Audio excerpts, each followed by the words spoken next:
thanks for all the positive feedback on the Cohutta video. All of you guys who are loving it. It is the biggest, most epic ride I have done to date. But the only thing I've gotten back that I can use as useful criticism on the video is that it is too long. It's an hour and 20 minutes. It's a full-length movie when you go to watch it. So what I decided to do here was to cut the video into thirds. So each day will be its own video, and I'm going to release those independently. You can still go back and watch the full hour and 20 minute long movie length video if you want to, or you can watch these smaller chopped up videos. So the first video will be day one. We're going to take the Cohutta Georgia Traverse from Dalton to the Cohutta. You can tell I'm not reading a script. This is just notes. Day two, we're going to do the entire Big Frog Loop in one day.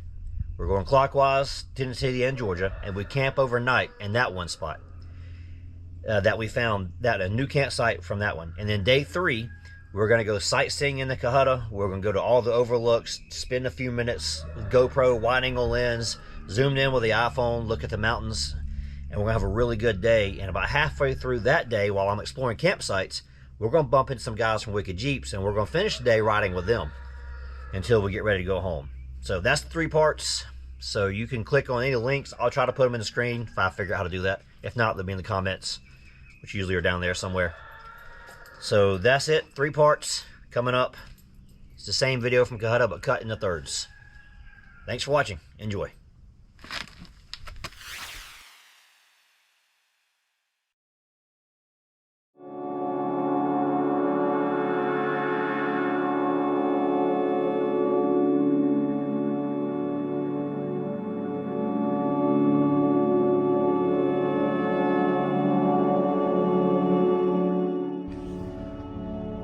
I believe the dog got cold. He is covered up. So, yeah. It is chilly in here. It's 7 o'clock in the morning.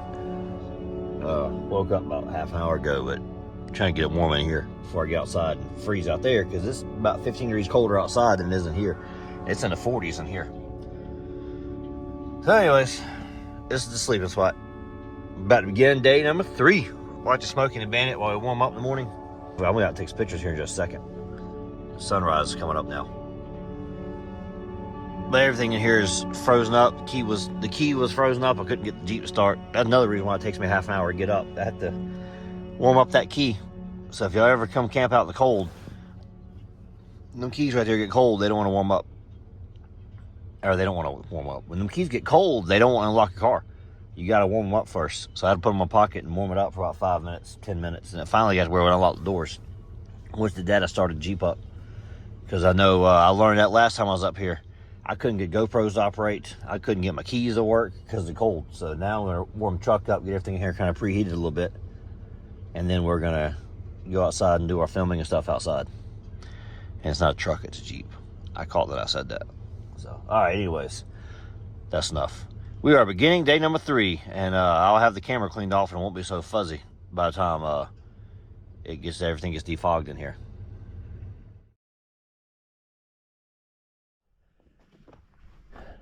This is the start of day number 3.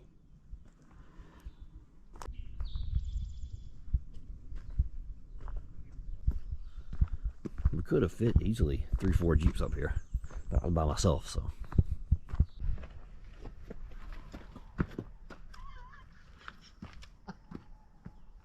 All right. We are at day 3. If you want to know why I make my own ice, that is why. I still have ice. That's why I make my own ice right there, because ice cubes by the store are too small and they melt too fast. And then we're hearing turkeys.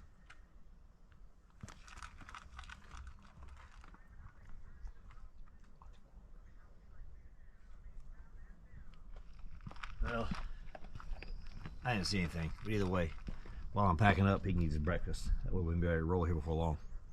Here in the Cohutta, I have never seen a bear.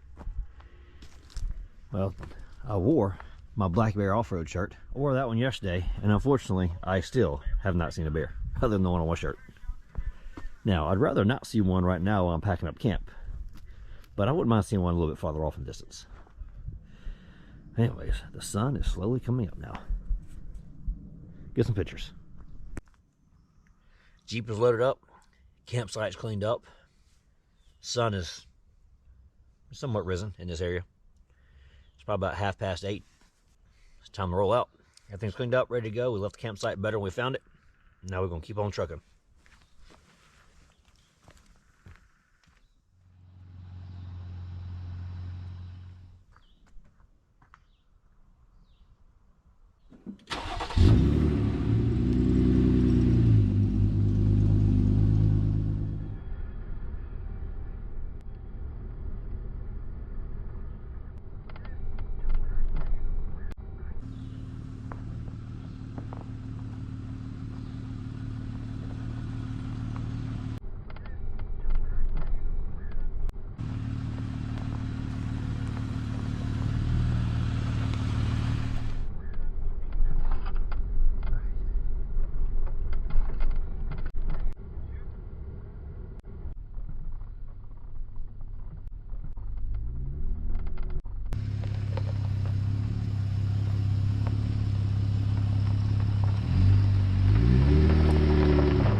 This is the overlook, the trailhead. I'll get my binoculars and zoom in and see if I can find where I camped at last night. I see a trail up ahead too. So what we're going to do here, this is the intersection. If you come from this way right here, that's how you come from Dalton. This is the way I arrived when I started this trip 3 days ago, however long many days ago it was now. This is my third day. Georgia Traverse, this is the southern half of the Big Frog Loop. Trail to the left here is the northern half of the Big Frog Loop. And that there is just a hiking trail. There's parking right up top up there. Today, that's where we're at. We've already done the entire loop. We're on day 3, so we're going to go back down here. We're going to go hit the overlooks. We're going to do a little bit of riding and just sightseeing. I had to fly through this part yesterday. I didn't get to stop and enjoy it very good. I was trying to get back to my camp spot before it got taken, and I was running late because the Tennessee part took too long to get through. So I'm going to stop and go a little slower with this area and kind of enjoy it a little more. And then we're going home. So let's go up this hill.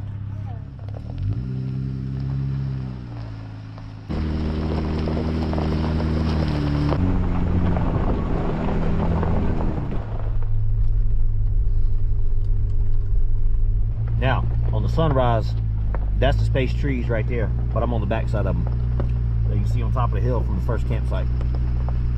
I'm actually on the backside of that mountain now. I'm going up. This is the Millcreek Overlook. My Lord, this is a breathtaking view. It's the same direction looking west that we were facing in our campground last night. So there's all your little towns down there. God, guys, there's just no way to do justice for how amazing and how far you can see from here. We're at 3,000 feet above sea level for our altitude. God, this is amazing. I mean, I can see chicken farms there. That's got to be Highway 411 right there. And then the one that goes that way is 2 something right over there. I don't know, something like that. Oh my Lord. This is amazing. So there's a old Highway 2 goes right down through there, and it snakes on into, not Cisco, Eaton. Chattanooga should be right about there. Cleveland, Tennessee should be right over in there. Probably easier to spot this stuff out when you get out here at nighttime. You can see the city lights because I'm kind of doing approximations of where they're at. So this is west.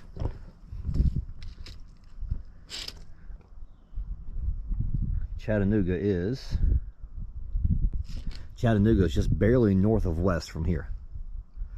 So that's west, and just slightly north of west is Chattanooga, and then northwest is Cleveland, Tennessee, from where we're at. And Lookout Mountain. So Lookout Mountain is probably that big peak right there or that big peak there. One of them 2 big peaks there is Lookout Mountain, and then Sequatchie Valley, or whatever it's called, is right over there. And the towns you were looking at that way is, where's my map? So yeah, pretty cool. I'm looking at my map. That's how I'm doing all this. I don't know this off the top of my head. I have a map out looking at it. I'm gonna say Cleveland's roughly that way. You ever want to feel small? Get yourself in an area like this where you can just look over all God's creation. Just realize, like they said, you are grasshoppers in the sight of giants. This is awesome. I love this. Amazing view. And this ain't the best view. The best one's back down that way. We come through here yesterday and we just drove by. I didn't stop and take pictures. But with the sun to our back right now, all the little towns, all the buildings are all lit up really bright. So this is cool. I would like to come back one day and catch a sunset from here. But you'd have to lock down a campsite, so that'd be hard to do. But anyways, for now, that little valley right there, kind of in between the mountains. Other side of that valley is going to be Chattanooga, and that's probably why the train, you know, I know that you see on a map that the mountains have this big valley between them right here, and they all go in a straight line. I'm going to look that later. That's probably why the train run through here so much, and what made Chattanooga such a popular area for trains. I never really thought about that, but obviously geography drives everything. So I will avoid the redundant stuff, but that's Old Highway 2 right there. The reason why I'm filming it, there's a car driving by. I can hear the tires crunching on the gravel down there. And those are pretty high mountains. We're just way higher than they are. So anyways, I can't see them. I was hoping I can see the road in 2 or 3 spots. I'm just, I can't see a car going on it. So wherever they're at, I don't know. We'll find out later. It's not what I'm here to film though. Let's go to why I'm here to film. I wanted to zoom in more than the GoPro can. See, those are the chicken houses I'm talking about. That's the little town just north of Dalton. Dalton's down to the left down here. All this north of Dalton. So either that mountain or that mountain is Lookout Mountain. I'm not sure which one it is. But then right up in here is going to be Chattanooga, Tennessee. You're in the general area of Chattanooga right there. And then over here this way is Cleveland, Tennessee, although I'm not quite sure where exactly Cleveland is. Maybe something to do with that stuff there. I don't know. It might be a lake. So anyways, I don't know where exactly these things are exactly, but Chattanooga should be right about there. I say we're not far from Tennessee. You easily can see Tennessee from here. Lookout Mountains on the horizon, along with the Sequoia Valley or something like that. I'll look back on the map later. You can see the clouds. We're about eye level with the clouds right now over there. So as they come this way, they're going to roll in here and probably start blocking our view. So we're going to keep on going down to the next lookout before I lose view of it with the clouds coming in.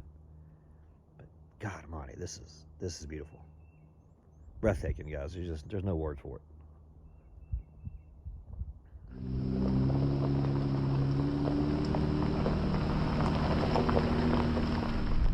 In my now 3rd or 4th time passing this little road right here, the radio down here, we're gonna go, I've always wondered what's down here to the right. So guess what we're gonna do? We're gonna go to the right and we're gonna check and see. Here we go. I've never been here before, so we are exploring. This is the junction of Conasauga Road and Forest Service Road 68. That is not what I've seen more shots that are moving from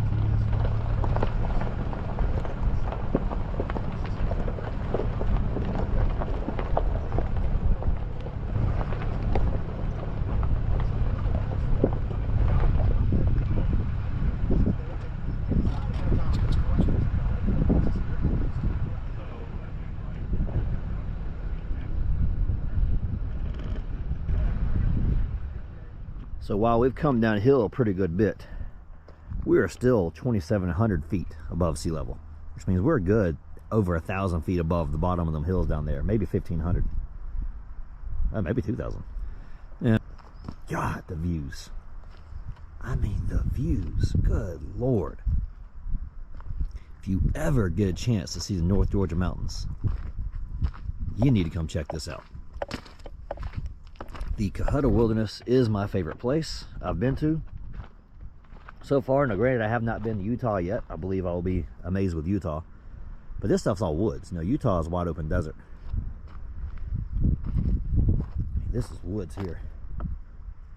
Look at this. This right here, this is very similar to the overlook at FDR State Park. Except you're overlooking mostly flat terrain there. Here you're overlooking just mountains and mountains and mountains forever. I see a road winding through right there. God, this is beautiful. We're actually about to turn around and go back north up though, because we're out of the Big Frog Loop right now. So we're going to turn around and head back up north and go back into the loop again. I just wanted to stop and get a picture of this real quick, because my lord, the views here just do not disappoint.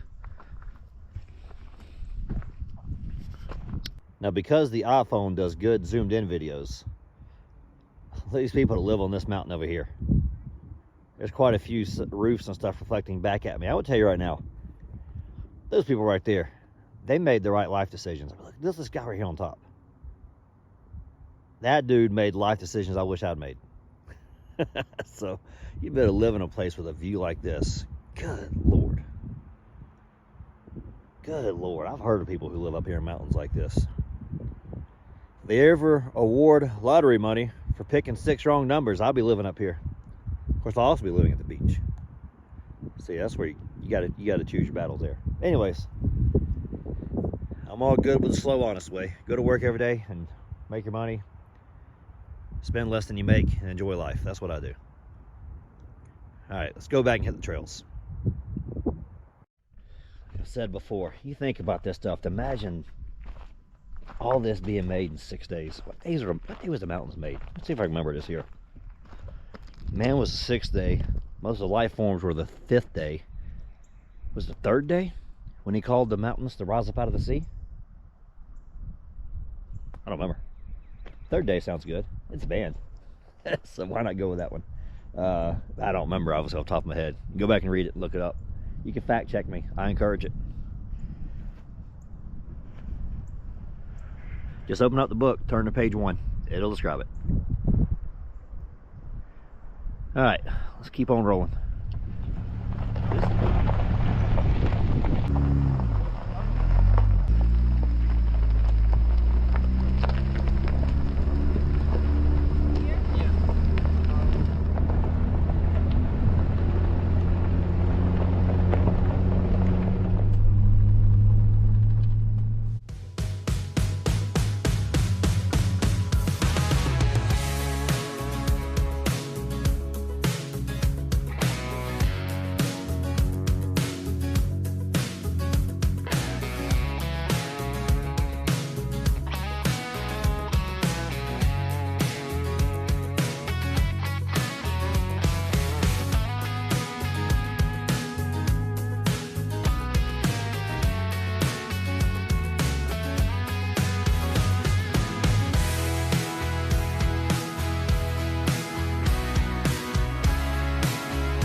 There are no words. I've said at every overlook, this place is just breathtaking.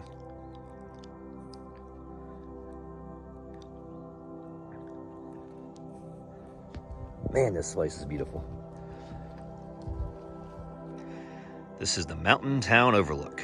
Been here several times. Never actually took time to see what the name of this place was. All right, me and the dog gonna take a snack. Got me a Built Bar. He's been walking around for a minute. Get a chance to get out of the Jeep for a quick second, and I'm gonna enjoy me a little my breakfast. No, I brought all these eggs. I didn't eat a single bit of them. I just didn't really want much for breakfast. This is probably all I'm gonna eat till I get home. For now, I'm eating my Built Bar.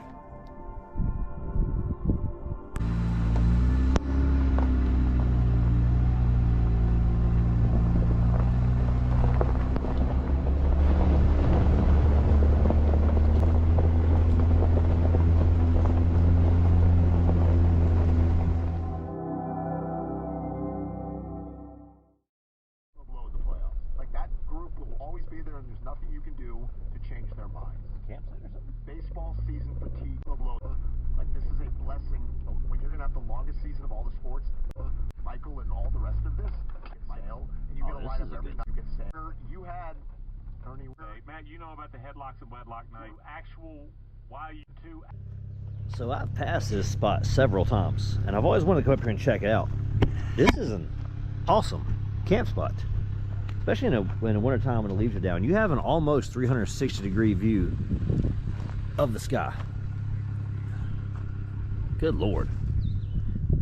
Yeah, got the east over there, you can see the sunrise. West over here, you see the sunset. You've seen it through trees, so this is a wintertime. I think the summertime you won't be able to see anything. Not much, at least. So, good chance to step away from the Jeep and talk about why I'm doing this. Obviously, getting out like this, getting away from everything, gets you closer to God, number one. That's number one reason for doing any of this stuff. The Jeep is just a tool to get you here. It ain't really about the Jeep. It's about the just unplugging from everything in the world and getting closer to your Creator.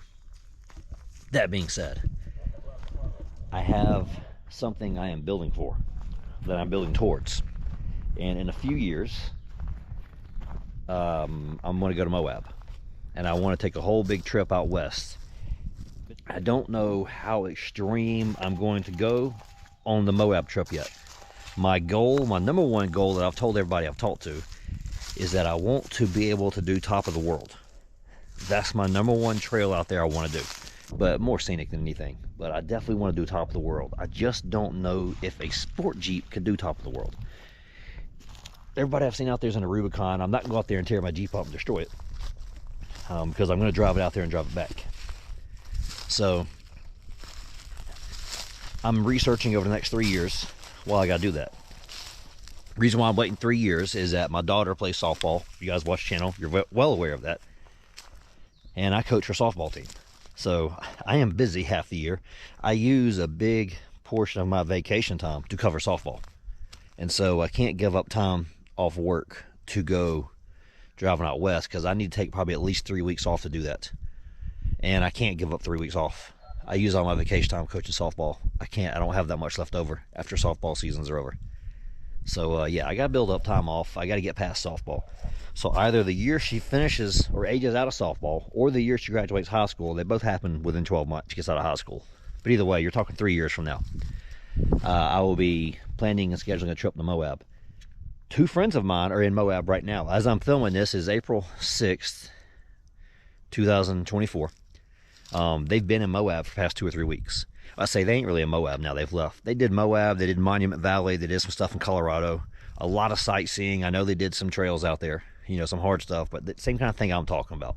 Something similar to that, what they've been doing. I'll probably talk to them when they all get back and I'm back in town, and I'm going to learn a lot from them.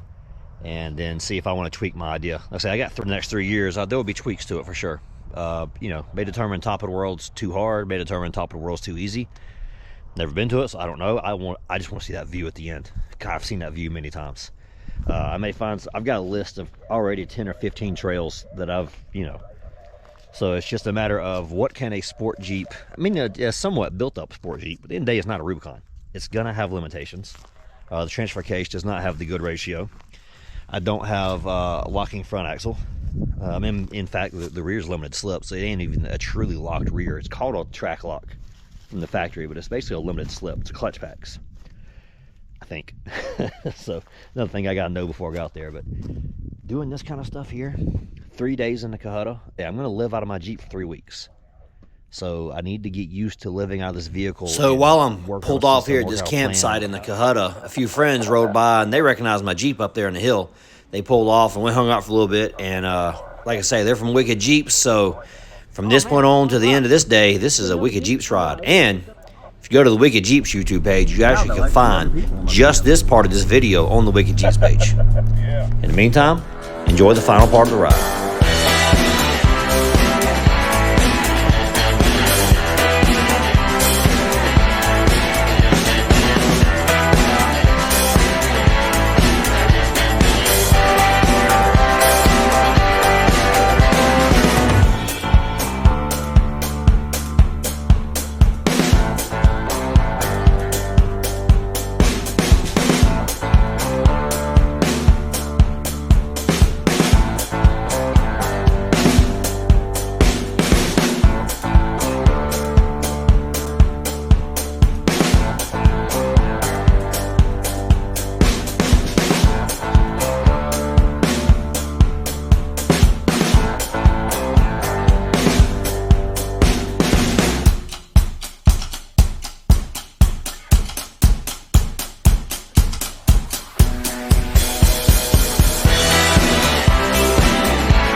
So, you know what that sound means?